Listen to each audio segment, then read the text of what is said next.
নবী মোহাম্মদ সাল্লাল্লাহু সাল্লামকে শুধু মুসলিম বা আরবদের জন্য প্রেরণ করা হয়নি। পবিত্র কোরআন বলছে সূরা আম্বিয়া অধ্যায় 21 আয়াত 107-এ, वमा अरसलनाका इल्ला रहमतल लिल आलमीन। আমি আপনাকে প্রেরণ করেছি রহমত স্বরূপ সমগ্র সৃষ্টির জন্য, রহমত স্বরূপ সমগ্র মানবতার জন্য, রহমত স্বরূপ সারা পৃথিবীর জন্য।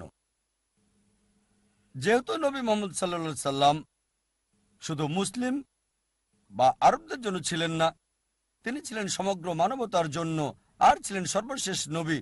যে মুজেজা তাকে দেওয়া হয়েছে সেটা সর্বকালের জন্য, আর তার এই মুজেজা সে সময়ের লোকদের সন্তুষ্ট করেছে, বর্তমানেও এবং ভবিষ্যতেও করবে। যেহেতু তিনি সর্বশেষ নবী, তার মুজেজাও সর্বকালের জন্য সবাইকে সন্তুষ্ট করবে আর যাচাই